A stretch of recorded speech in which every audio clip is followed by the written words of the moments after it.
The following story has been brought to you by StoriesToInspire.org.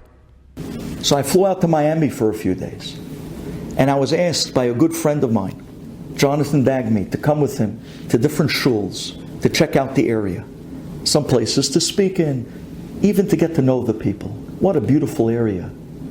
Such an achdut down there, a mix of all different people from different walks of life and backgrounds. But everyone loves each other.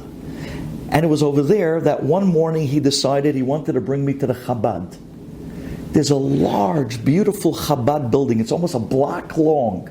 It's like a land house. They have minyanim every 15, 20 minutes. It's amazing. So you can catch a shachrit over there, especially people on vacation. Not everyone's getting up that early. So the minyanim go on and on and on. He wanted to show me the Sfaradi minyan that was there in the Chabad, because they just started this beautiful kollel al yedei a great rabbi that they brought from Bnei Brak. You know, tonight we spoke about the Talmidei Chachamim of Bnei Brak. They brought from Bnei Brak a Rabbi Masri, unbelievable, wonderful Talmid Chacham, and a koach with people. So he wanted me to meet him. So he brings me to the Chabad, and he tells me, 7:45, they're praying Shachrit. I'll meet you there in the morning. I'll introduce you to the rabbi. So I come walking into the Sephardic minyan in the Chabad building at 7:45 to start Shachrit.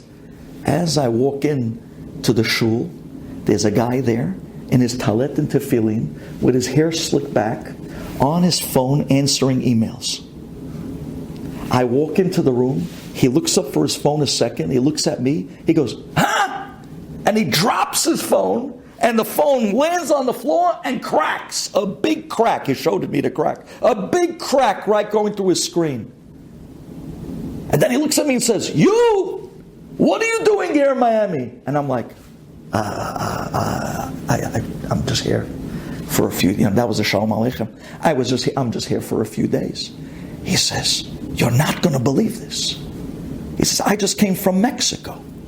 Yesterday, before I left, my son walked up to me and said, 'Dad, you got to see this clip.'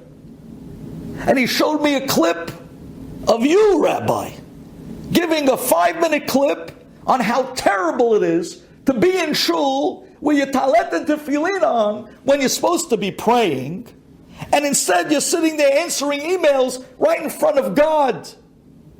What a terrible chutzpah," you said. And my son said, "Come on, Dad, he's right. Come on, we got to stop this. We got to put the phone out of shul. We got to put the phone in the locker." And I said to my son, "Come on, maybe for you, I'm not that religious. When my factories call me, I got to answer on the spot. I can't wait for nobody." And my son turned to me and said, "Dad, maybe when your factories call and you're in the middle of tefillah, if you would actually have put the phone away, God would have taken care of those problems instead of you. And who would you rather take care of your problems, you or him?" He says, my son got me thinking. But I said to myself, if God wants to take care of my problems, let him show me a sign. He says, "I walk in here this morning. I landed in Miami last night. I come in here to this shul to pray. I never pray here," he tells me. "I came in here to this shul to pray because I heard there's a new kollel. I wanted to see it. I come walking in, I put on my talet, put on my tefillin, and my phone starts going crazy. I pick up the phone, and instead of praying, I start answering emails. And just then, you walk in." He says, "I saw you and I thought I saw a ghost," he tells me. He dropped the phone. He says, "The phone cracked." He says, "But now God showed me.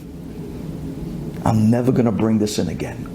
I'm going to realize that He's right there in front of my face at all times. Shiviti Hashem lenegdi tamid." He's looking right at you. Wouldn't it be decent just to look back at Him instead of looking down and ignoring Borei Olam? This is the first halakha in Shulchan Aruch.